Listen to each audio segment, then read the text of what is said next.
காங்கிரஸ் கொடுக்க எந்த கட்சியும் வளரணும்னு ஆசை இருக்குல்ல, கொடுத்தானே ஆகணும், கொடுக்கலாம். ஏன்னா அவங்களுக்கு அது அடுத்த ஆப்ஷன் விஜய் வேற இருக்கிறதுனால எங்க போனா அவங்க டபுள் கிடைச்சா எல்லாருக்கும் சான்ஸ் கிடைக்குங்களா. எந்த ஆட்சி வந்தாலும் இலவசன்றதே தேவையில்லை மக்களுக்கு. நம்ம கிட்ட போய் இதுவை வாங்கி இலவசம் கொடுக்கறதுல எந்த பலனும் கிடையாது. விலைவாசியை கம்மி பண்ணி, இந்த மின்சார உயர்வு எல்லாமே கம்மி பண்ணி மக்களுக்கு நல்லது பண்ற ஆட்சி எது வந்தாலும் நாங்க ஏற்றுப்போம். அப்ப யதார்த்தமா காங்கிரஸுக்கு பெரிய வாக்கு வங்கியோ, காங்கிரஸ் அதிக இடங்களை வெல்லுகிற விதங்கள்ல தமிழ்நாடோ இல்ல. ஏன்னா தமிழ்நாட்டை பொறுத்த வரைக்கும் இங்க திராவிட சித்தாந்தமோ அதை அடிப்படையா கொண்ட கொள்கை கோட்பாடு தான் இங்க ஆட்சி செய்ய முடியும். திமுகவோட ஓட்டு வங்கி பாத்தீங்கன்னா கணிசமா டிவிக்கு மாறதுக்கு ரொம்ப வாய்ப்பு இருக்கு. இதனால பாத்தீங்கன்னா காங்கிரஸுக்கு அதிகமா நீங்க சீட்டை கொடுத்தாலும் சரி கொடுக்கலாலும் சரி ஜெயிக்கிறதுக்கு வாய்ப்பு இல்லை. அவ்வளவுதான். காங்கிரஸுக்கு அங்கங்க ஒரு பூத்துக்கு 5 ஓட்டாது காங்கிரஸ்காரன் விழுந்துரும். அது எதுக்கு போறான்னு கூட தெரியாத சில பேர் இருக்கான். ரெட்டாளிக்கு ஓட்டு போடுவாங்க சில பேர். இன்னும் எம்ஜிஆர் இருக்காருன்னு சொல்லிட்டு அந்த மாதிரி காங்கிரஸ்க்கு ஓட்டு போடுறவங்களும் இருக்காங்க. இப்போது புதிய அறிமுகம் ஆச்சி ஹோட்டல் சாம்பார் 50 கிராம் ரூபாய் 20 மட்டுமே. திமுக கூட்டணியில காங்கிரஸ் அதிக சீட்டு கேட்கறாங்க. இதை பத்தி நம்மளோட கருத்து. திமுக கூட்டணி பொறுத்த வரைக்கும் மிக பலமான ஒரு கூட்டணி. ஏற்கனவே போன தேர்தலில், சட்டப்பேரவை தேர்தலில் அதிக இடங்களை பெற்று முதல்வர் மு.க. ஸ்டாலின் முதல்வராக பதவி ஏற்றுக்கிட்டாரு. அந்த அடிப்படையில் நாம் எதிர்க்க வேண்டிய சக்தி ஒரு பிஜேபி இருக்குது. அந்த பிஜேபி எதிர்க்கிறதுக்கு எல்லாரும் ஒன்று திரண்டணும். ஆட்சியில் பங்கு, அது மட்டும் இல்லாமல் அதிக தொகுதிகள் கேட்போம், அந்த இது இல்லை. நம்ம பொதுவான எதிரி வரக்கூடாது தமிழ்நாட்டுக்குள்ளார. அந்த அடிப்படையில் காங்கிரஸ் அதில் கருத்தில் கொண்டு அதை சரி பண்ணணும். அதிக தொகுதிகளை கேட்கறது அவங்களோட உரிமை. அதை ஒதுக்குறதோ ஒதுக்காததோ அந்த திமுக கூட்டணியில் இருக்கிற அந்த திமுகவோட நிலைப்பாடு. அது கேட்கறது அவங்களுடைய உரிமை. காங்கிரஸை பொறுத்த வரைக்கும் தமிழ்நாட்டில் அதிகப்படியான வாக்கு வித்தியாசம் ஒன்றும் கிடையாது. திமுக போன தடவைக்கு முந்தின தடவை கொடுக்கும்போது ரொம்ப மிகவும் கம்மியான சீட்டு எடுத்தாங்க. அப்புறம் கூட்டணி வச்சு இவங்க டிஎம்கே தான் வின் பண்ணிச்சு. டிஎம்கேவும் ஓரளவுக்கு நார்மலாக வந்தாங்க. இப்போ திரும்பி அவங்கள விட்டு பிரிஞ்சானாக்கா 0 தான் வாங்குவாங்க காங்கிரஸ். பொதுவாக காங்கிரஸை பொறுத்த வரைக்கும் அது ஒரு தேசிய கட்சியா தன்னை அடையாளப்படுத்திக்கிட்டதுனால அவங்க உரிய பிரதிநிதித்துவத்தை எதிர்பார்க்குறாங்க. ஆனால் அதே நேரத்தில் தமிழ்நாட்டில் ஒரு ஆளுங்கட்சியாக இருந்த காங்கிரஸ் தான் மிக பெரும் தோல்வியை 67 சந்திச்சிச்சு. அந்த சூழல்ல இங்க அவர்களுடைய வாக்கு வங்கி என்பது பெருமளவில் இல்லை. இன்னைக்கு அவங்க தேசிய கட்சியினுடைய அடையாளம்னு சொல்லிக்கிட்டா கூட அந்த தேசிய கட்சியினுடைய அடையாளத்தை அவங்க தக்க வைக்கிற மாதிரி எதையும் சாதிக்கலை, செய்யலை. அதனுடைய விளைவு தான் தொடர்ந்து பிஜேபி கூட அடுத்து 15 ஆண்டுகளை நோக்கி அவங்க அடியெடுத்து போறாங்க. ஆனால் அந்த சூழல்ல தொடர்ந்து திமுகவுக்கு அழுத்தம் தர்ற விதமாக அவங்க செயல்படுறதுங்கிறதும், சில மாநிலங்களில் இது போன்று சில மாநில கட்சிகளை அனுசரித்து போகாதது என்பதும் அவர்களுக்கு தான் பின்னடைவு. காங்கிரஸை பொறுத்த வரைக்கும் அவர்களுடைய வாக்கு வங்கி என்பது தமிழ்நாட்டை பொறுத்த வரைக்கும் திமுக வச்சு தான். தனிப்பட்ட வாக்கு வங்கி காங்கிரஸுக்கு பெரிய அளவுல இல்லை. அதனால அவங்க கேட்கறது என்பது ஒரு வகையில ஒரு நியாயமான கோரிக்கையாக இருந்து அதை அவங்க பரிசீலித்து அந்த அடிப்படையில் அவங்க 2 பேரும் கூட்டணிகள் உடன்பட்டா அது நன்மையா அமையும். அதாவது இப்ப காங்கிரஸ் பாத்தீங்கன்னாக்கா ஒரு வலிமையான கட்சின்னு சொல்ல முடியாது. இப்ப இந்திய அளவுல பாத்தீங்கன்னா எல்லா இடத்துலயுமே காங்கிரஸ் டவுன் ஆயிடுச்சு. இப்ப காங்கிரஸ் பாத்தீங்கன்னா அவங்க கொடுக்குற சீட்டை வாங்கிக்கலாம், அவ்வளவுதான் சொல்ல முடியும். அதிக சீட்டு கேட்டாக்க தேவைப்படாது. ஆட்சி மாறணும். ஆட்சி மாற்றம் வந்தாதான் ஏதாவது ஒரு விடியல் வரும். போதை ஒழிப்பு கண்டிப்பா நிறுத்தப்படணும். நாட்டில் அதுதான் தலை வச்சு ஆடுது. மக்களுக்கு பாதுகாப்பு கிடையாது. அதாவது ஆட்சி கண்டிப்பா மாறணும். எந்த ஆட்சி வந்தாலும் இலவசன்றதே தேவையில்லை மக்களுக்கு. நம்ம கிட்ட போய் இதுவை வாங்கி இலவசம் கொடுக்கறதுல எந்த பலனும் கிடையாது.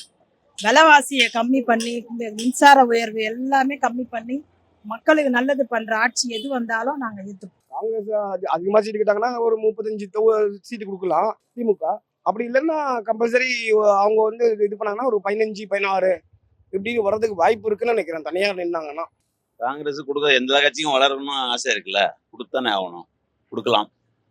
ஏன்னா அவங்களுக்கு அது அடுத்த ஆப்ஷன் விஜய் வேற இருக்கிறதுனால அங்கே போனால் அவங்க டபுள் கிடைச்சா எல்லாருக்கும் சான்ஸ் கிடைக்கும்ல, அதனால கொடுக்கலாம். கொடுக்க மாட்டாங்க. ஒரு மேல் சபை சீட்டு ஒன்று கொடுப்பாங்க. பழைய என்ன கொடுத்தாங்களோ அதுதான் கொடுப்பாங்க. யார் வந்தாலும் ஒன்றும் பண்ண போகிறது கிடையாது. அவங்க அவங்க இது பண்ணிட்டு போகிறாங்க. நம்ம கஷ்டப்பட்டு நம்ம சாப்பிட்றோம். அவ்வளோதான். அதிக சீட் கேட்குறாங்க. இவங்க சீட்டு கேட்கறது அவங்க கடமை. கொடுக்காது இவங்க இஷ்டம் தானே. காங்கிரஸ் அதிக தொகுதி கொடுத்தா ஜெயிப்பாங்களா? அதிக தொகுதியெல்லாம் கொஞ்சம் ஜெயிக்க மாட்டாங்க. அவங்களுக்கும் சில தொகுதி இருக்குது. அந்த தொகுதியில் கூட தான் ஜெயிக்க முடியாது. எல்லா தொகுதியிலும் ஜெயிக்க முடியாது. இப்போ அதிக தொகுதி தராத நிலையில கூட்டணியை விட்டு காங்கிரஸ் போயிட்டா திமுக பாதிப்பு இருக்கும். பாதிப்புலாம் கிடையாது. காங்கிரஸ் வெளியே போனதுனால திமுக எந்த பாதிப்பும் கிடையாது. திமுக கூட்ட காங்கிரஸ் இருக்கிறதுனால தான் அதுக்கு பலம். இதுக்கு முன்னாடி இருந்த எலெக்ஷனா காங்கிரஸ் கட்சிக்கு ஜெயிச்சிருக்கு ஒரு 10-15 தொகுதி. அதை பேஸ் பண்ணி இப்போ மறுபடியும் கேட்குறாங்க திமுக கிட்ட. ஏன் இவங்க கொடுக்க மறுக்கிறாங்களா இல்லை கொடுப்பாங்க? இல்லை, அவங்க ஆல் இண்டியா பேஸில் பார்க்கும்போது காங்கிரஸுக்கு வீழ்ச்சி தான், வளர்ச்சி இல்லை. அதை பேஸ் பண்ணி இவங்க திமுக தரமாட்டுறாங்க. இப்போ ஆல் இண்டியா பரவலாக காங்கிரஸ் மற்ற ஆல் இண்டியா பேஸில் ஏதாவது இடத்துல இப்போ நடந்த எலெக்ஷன்லாம் ஜெயிச்சிருந்தாங்கன்னா ஒரு வாய்ப்பு இருக்கும். மற்ற மாநிலத்தோட தமிழ்நாட்டில் காங்கிரஸ்க்கு வெற்றி வாய்ப்பு அதிகம். வெற்றி வாய்ப்பு அதிகம்லாம் அப்படிலாம் கிடையாது. இது கூட்டணியில் இருக்கிறதுனால அவங்களுக்கு வெற்றி வாய்ப்பு போல தெரியுது. இது அவங்க வேற கூட்டணியில் ஒரு 3வது அணி கூட்டணியில் பண்ணாலும் ஒன்றுமே இருக்காது. திமுக வந்துட்டு மகளிர் உரிமை தொகை இது வந்து பார்த்தீங்கன்னா இந்தியாவிலேயே வந்துட்டு மிகப்பெரிய ஒரு வளர்ச்சி. அடித்தட்டு மக்கள்லாம் வந்து மேலே வளர்கிறதுக்கு ஒரு அற்புதமான அரசாங்கம் கொடுத்த வாய்ப்பு அது திமுகவுக்கு. அது அவங்களுக்கு தனிப்பட்ட முறையில் நன்றி சொல்லணும். அதை வச்சு தான் டெல்லியில் வந்துட்டு 25 வருஷத்துக்கு முன்னாடி பிஜேபி ஆட்சி பண்ணது. இன்னைக்கு வந்து டெல்லியில் வந்து 2500 ரூபா மகளிருக்கு கொடுத்ததுனால. காங்கிரஸ் வந்து ஏற்கனவே தமிழ்நாட்டை ஆட்சி செஞ்ச கட்சி. அது மட்டும் இல்லாமல் காங்கிரஸில் முக்கியமான தலைவர்கள், பல்வேறு கட்ட தலைவர்கள் தமிழகத்தில் இருக்கிறாங்க. மிக பாரம்பரியமான கட்சி.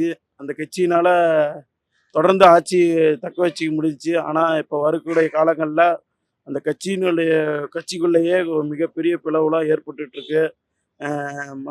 அவங்களுடைய எம்பி மாணிக்க தாக்கூர் அவர் ஒரு கருத்து சொல்கிறாரு. செல்வ பெருந்தகை, பிரவீன் சக்கரவர்த்தி போன்ற தலைவர்கள்லாம் ஒரு பொதுவெளியில் ஒரு அவங்கவுங்க நிலைப்பாட்டில் கருத்து பேசுகிறாங்க. அது வந்து அந்த காங்கிரஸ் கட்சிக்கு நல்லதில்லை. அவங்களோட அந்த எண்ணத்தை மாற்றிக்கிட்டு கூட்டணியோட ஒருங்கிணைச்சு செயல்பட்டால் காங்கிரஸ் ஜெயிக்கிறதுக்கு வாய்ப்பு இருக்குது. ஒருவேளை காங்கிரஸ் கேட்ட மாதிரி அதிக சீட்டு தரலைன்னா காங்கிரஸ் வெளியே போகிறதுக்கு வாய்ப்பு இருக்கா? காங்கிரஸ் கூட்டணி விட்டு என்றைக்கும் வெளியே போகாது. ஏன்னா ராகுல் காந்தி திட்டவட்டமாக சொல்லிட்டாரு. முதலமைச்சர் மு க ஸ்டாலின்னு சொல்லிட்டாரு, என்னோட சகோதரர் கூட பிறவா சகோதரர் ராகுல் காந்தின்ட்டாரு. அந்த அடிப்படையில் என்றைக்குமே இந்த கூட்டணி உடையாது, காங்கிரஸும் வெளியே போகாது. அது இல்லைங்கிறது நம்ம பல நேரங்களில் பார்த்துருக்கோமே. ஏன்னா தமிழ்நாட்டை பொறுத்த வரைக்கும் சமீபத்தில் ஒரு வடநாட்டு தொலைக்காட்சி விவாதத்தில் கூட ஒரு சமீபத்தில் பராசக்தின்னு ஒரு படம் வந்தது. அந்த பராசக்தியில வந்து இந்தி திணிப்பை எதிர்த்து போராடிய போது அப்ப ஆட்சி செய்தது மத்தியில காங்கிரஸ் தான்.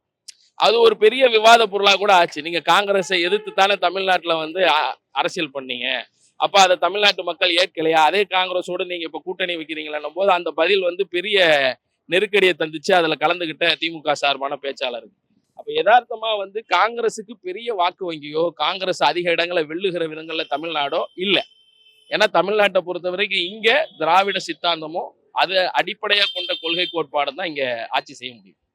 ஒருவேளை அதிக சீட்டு தராத காரணத்தால காங்கிரஸ் திமுக வெளியே போயிட்டா திமுகவுக்கு பாதிப்பு காங்கிரஸுக்கு தான். ஏன்னா பல மாநிலங்கள்ல அவங்க அந்த மாநில கட்சிகளோடு உடன்படாத போது அவங்க அந்த கூட்டணியை விட்டு விலகினால் அது அவர்களுக்கு பின்னடைவாகவும் தேசிய அரசியல்ல அவர்களுக்கான பாதிப்பாகவும் தான் இருந்திருக்கு. இதுக்கு பல உதாரணம் இருக்கு. பல மாநிலங்கள்ல காங்கிரஸ் வந்து அந்த மாநில கட்சிகளோடு இருந்து விலகி நின்றதனுடைய விளைவு தான் இன்றைக்கு அவர்கள் ஆளும் கட்சியாக கூட தேசிய அளவுல இல்லாம போயிட்டாங்க. இதை தயவு செய்து காங்கிரஸ்காரர்களும் காங்கிரஸ் கட்சியினுடைய உயர்மட்ட பொறுப்பாளர்களும் தேசிய பொறுப்பாளர்களும் உணர்ந்து கொள்ளலாம். இது பாதிப்பு காங்கிரஸுக்கு தான். இப்போ வந்து பாத்தீங்கன்னா மக்களோட இதே பாத்தீங்கன்னாக்கா ரொம்ப திமுகவாகட்டும், இப்ப இருக்க திமுக கூட்டணி ஆகட்டும், அவங்களுக்கு வந்து ஒரு மக்களுக்கு திருப்தி இல்லை. ஆக்சுவலா சொல்ல போனோம்னா ஒரு மாற்று அரசியல் எதிர்பார்க்கறாங்க. அதுவும் இல்லாம திமுகவோட ஓட்டு வங்கி பாத்தீங்கன்னா கணிசமா டிவிகேக்கு மாறதுக்கு ரொம்ப வாய்ப்பு இருக்கு. இதனால வந்து பாத்தீங்கன்னா காங்கிரஸுக்கு அதிகமா நீங்க சீட்டை கொடுத்தாலும் சரி கொடுக்கலாலும் சரி ஜெயிக்கிறதுக்கு வாய்ப்பு இல்லை, அவ்வளவுதான். அதுவும் பாத்தீங்கன்னா வாக்கு வங்கி பாத்தீங்கன்னா கடைசி ரொம்ப இழுப்பறியில வந்து நிற்கும். இந்த கட்சி அந்த கட்சியான்னு சொல்லிட்டு இழுப்பறியில வந்து நிற்கும்.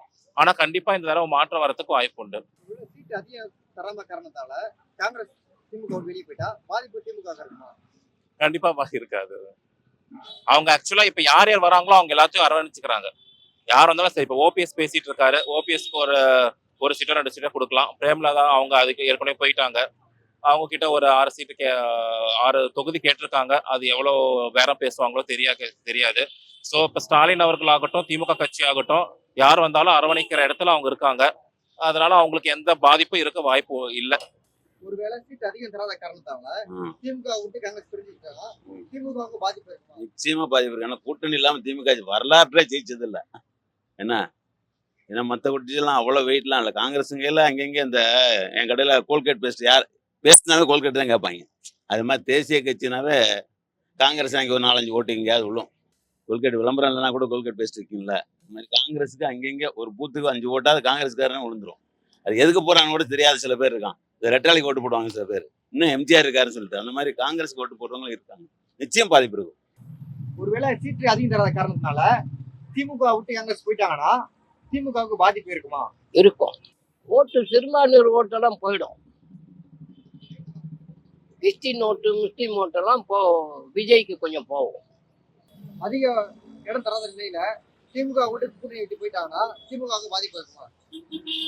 கொஞ்சம் பாதிப்பு இருக்க தான் செய்யும், கண்டிப்பாக இருக்கும். எந்த மாதிரியான பாதிப்பு? ஏன்னா அவங்க காலகாலமாக அவங்க கூட்டு வச்சுக்கிறாங்க. காங்கிரஸ் கூட டிஎம்கே அவங்க கலைஞர் இருக்கிறவங்கள கூட்டு வச்சிருந்தாங்க. இப்போ அவங்க கூட்டினா கொஞ்சம் பாதிப்பு இருக்கும். இப்போது புதிய அறிமுகம் ஆச்சி ஹோட்டல் சாம்பார் 50 கிராம் ரூபாய் 20 மட்டுமே. மின்னம்பலம்.com தமிழின் முதல் மொபைல் பத்திரிகை.